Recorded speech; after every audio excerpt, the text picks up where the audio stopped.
প্রিয় শিক্ষার্থীরা, আজকে আমরা ক্লাসিক্যাল মেকানিক্স এর failure and the success story of quantum mechanics অর্থাৎ চিরায়ত বলবিদ্যার ব্যর্থতা ও কোয়ান্টাম বলবিদ্যার সাফল্য লিখব।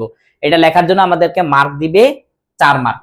তো কয়টা লিখবো? 4টা লিখবো, কিন্তু টিচারকে খুশি করার জন্য একটা দুইটা বেশি লিখবো, তাহলে মার্কটা পুরা পাবো, কারণ এটা একটা থিওরিটিক্যাল প্রশ্ন। তো তোমরা জানো কিনা যে তোমরা যারা যারা প্রেম করছো তারা হয়তো জানো, আর যারা প্রেম করো নাই তারা জানো না। কথাটা হচ্ছে যে ধরো তুমি প্রেম করছো, এখন তুমি গার্লফ্রেন্ডকে ফোন দিছো, জিজ্ঞাসা করছো আজকে ঘুরতে যাবা? সে বলবে না যাবো না। যাবো না মানে যাব।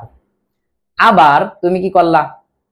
ফোন দিলা, তোমাকে ধরো জিজ্ঞাসা করছে তুমি কি অসুস্থ?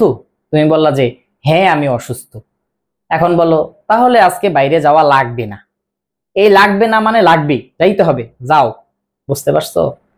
তো নারীদের মন বোঝার চেয়ে কোয়ান্টাম মেকানিক্স বোঝা একটু সহজ, একটু না অনেক সহজ। কোয়ান্টাম মেকানিক্স যদি বুঝো তাহলে তুমি নারীদের মনও বুঝবা, কারণ কোয়ান্টাম মেকানিক্স এর মধ্যে না মানে হ্যাঁ, আবার হ্যাঁ মানে না। আবার নারীদের মন বোঝার ক্ষেত্রেও না মানে হ্যাঁ, হ্যাঁ মানে না। কিভাবে দেখো, এই সাফল্য ব্যর্থতা পরে পড়ি, আগে এই জিনিসটা একটু বুঝে নিই। মনে করো এ একটা কোঅর্ডিনেট সিস্টেম, এখন এর ব্যারিয়ার দিয়ে দিলাম আমি। ব্যারিয়ার দেওয়ার পরে এর মধ্যে একটা কণা আছে। কণাটা কোথায় আছে এটা আমি জানি না। তো এই কণাটা থাকার সম্ভাবনাকে এইরকম একটা ওয়েভের মাধ্যমে প্রকাশ করা যায়। এইখানে কণাটা থাকার সম্ভাবনা সবচেয়ে বেশি, কিন্তু কণা এই বাউন্ডারির বাইরেও থাকতে পারে। এই বাউন্ডারির বাইরে থাকার সম্ভাবনা এইরকম, বুঝলা? তাহলে এটা কোনো হইল? কণা থাকার কথা ভিতরে, সে বাইরেও থাকতে পারে, বাইরে থাকারও একটা সম্ভাবনা আছে। তার মানে কি না মানে হ্যাঁ, হ্যাঁ মানে না। এবার আসো এগুলা মুছি, মূল প্রশ্নে ঢুকে যাই। তো এই স্টোরিটা বলার পিছনে একটা কারণ আছে, কারণ এখানেও দেখবা না মানে হ্যাঁ, হ্যাঁ মানে না। বুঝতে পারছো? তো একটু মজা যদি না দেই কোয়ান্টাম মেকানিক্স এর মতন এরকম জটিল বিষয়টা তোমার কাছে ভালো লাগবে না। আর আমি তো আগেই বলছি, আমার ভিডিও দেখে যদি কোয়ান্টাম মেকানিক্স তোমার কাছে ভালো না লাগে তাহলে দায়ী আমি, তো আমার দায়টা তো আমার এড়াতেই হবে। তো কোয়ান্টাম মেকানিক্স এর 1 নাম্বার সফলতা হচ্ছে এটি এটি কি করে, কৃষ্ণ বস্তুর বিকিরণ ব্যাখ্যা করতে পারে। ওই যে প্লাঙ্ক, কৃষ্ণ বস্তুর প্লাঙ্কের সূত্রের মাধ্যমে সে কৃষ্ণ বস্তুর বিকিরণ, ওকে, বিকিরণ কি করতে পারে, ব্যাখ্যা করতে পারে, ব্যাখ্যা করতে পারে। ওকে, এটা আমি কি লিখতেছি যে কোয়ান্টামের সাফল্য, কোয়ান্টামের সাফল্য। ওকে, কোয়ান্টামের সাফল্য 1 নাম্বার সাফল্য, এটি কৃষ্ণ বস্তুর বিকিরণ ব্যাখ্যা করতে পারে। 2 নাম্বার সাফল্য হচ্ছে এটি আলোক তড়িৎ ক্রিয়া ব্যাখ্যা করতে পারে। কি ব্যাখ্যা করতে পারে? আলোক, যার ইংরেজি ফটো ইলেকট্রিক ইফেক্ট, আলোক তড়িৎ ক্রিয়া। আলোক তড়িৎ ক্রিয়া তোমরা সবাই এর উদাহরণ জানো, যে সোলার প্যানেল কিভাবে চলে, আলো পরে তড়িৎ উৎপন্ন হয়। দিস ইজ আলোক তড়িৎ ক্রিয়া অথবা ফটো ইলেকট্রিক ইফেক্ট। কি করতে পারে? ব্যাখ্যা করতে পারে। হ্যাঁ, ডট ডট দিলাম, তোমরা বুঝে নাও, ব্যাখ্যা করতে পারে। তারপরে 3টা ক্রিয়া সবসময় একসাথে লিখবা। কয়টা ক্রিয়া? 3টা ক্রিয়া।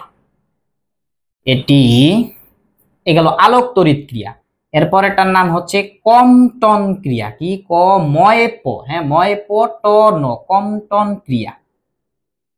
কম্পটন ক্রিয়া কি করতে পারে? ব্যাখ্যা করতে পারে। ওকে, 4 নাম্বারে বলছে 3টা ক্রিয়া, একটা আলোক তড়িৎ ক্রিয়া, একটা কম্পটন ক্রিয়া, আর একটা হচ্ছে রমন ক্রিয়া। খুব সুন্দর সুন্দর না ক্রিয়াগুলা? এটি সবগুলা ক্রিয়া আমরা পড়বো, কি ডিটেলসে পড়বো।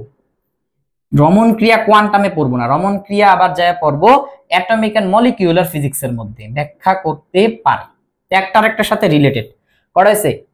4টে হয়ে গেছে, এবার টিচার স্পেশাল আরো একটা দুইটা বাড়াই লিখি। হ্যাঁ, পরমাণুর গঠনও ব্যাখ্যা করতে পারে, পরমাণুর গঠন, কারণ এর কাজই তো আণবিক লেভেলে, অ্যাটমিক সাব অ্যাটমিক লেভেলে সব কাজ করে কোয়ান্টাম মেকানিক্স। তাহলে পরমাণুর গঠন তো তার অবশ্যই ব্যাখ্যা করতে পারে, পরমাণুর গঠন ব্যাখ্যা করতে পারে। এই ডট ডট মানে কি? ব্যাখ্যা করতে পারে। পরমাণুর গঠন কি করতে পারে? ব্যাখ্যা করতে পারে। আরো একটা দিয়ে দিই, হ্যাঁ টিচারকে একেবারে আজকে এত খুশি করে দিব, এত খুশি করে দিব যে নাম্বার দিয়ে দিবে। ঠিক আছে, আরো একটা লিখে দিই 6 নাম্বার। পরমাণুর মধ্যে কি হয়? বর্ণালী সৃষ্টি হয় না? বর্ণালী, হ্যাঁ পরমাণুর যে সূক্ষ্ম বর্ণালী, এই বর্ণালী গঠন অথবা সূক্ষ্ম বর্ণালী গঠন, যা লেখো বর্ণালী গঠন কি করতে পারে? ব্যাখ্যা করতে পারে। এখন দেখো, ওই যে ফোন দিলে আসবো, না না মানে হ্যাঁ আসো, আবার ফোন দিলে আমি যাই, হ্যাঁ যাও, যা মানে যাইও না আসো। এই দাড়ি মুছি, দাড়ি মুছলাম, হ্যাঁ আর একটু বাড়াইতে হবে। কোয়ান্টামের সাফল্যের পরিবর্তে এখন চলে আসবে চিরায়তর ব্যর্থতা। চিরায়ত বলবিদ্যার ব্যর্থতা, হ্যাঁ ব্যর্থতা। এবার হ্যাঁ মানে না, হ্যাঁ মানে না, হ্যাঁ মানে না, হ্যাঁ মানে না, হ্যাঁ মানে না। প্রশ্ন শেষ। বুঝতে পারছো নাকি আবার বলা লাগবে? চিরায়ত বলবিদ্যা কি করে? কৃষ্ণ বস্তুর বিকল্প ব্যাখ্যা করতে পারে না, আলোক তড়িৎ ক্রিয়া ব্যাখ্যা করতে পারে না, কম্পন ক্রিয়া ব্যাখ্যা করতে পারে না, রমন ক্রিয়া ব্যাখ্যা করতে পারে না, পরমাণুর গঠন ব্যাখ্যা করতে পারে না, বর্ণালীর গঠন ব্যাখ্যা করতে পারে না। বুঝতে পারছো? আশা করি ভালো লাগছে। তো আমরা কন্টিনিউ করতে থাকবো কোয়ান্টাম মেকানিক্সের journey. It will be more interested in future. আল্লাহ হাফেজ।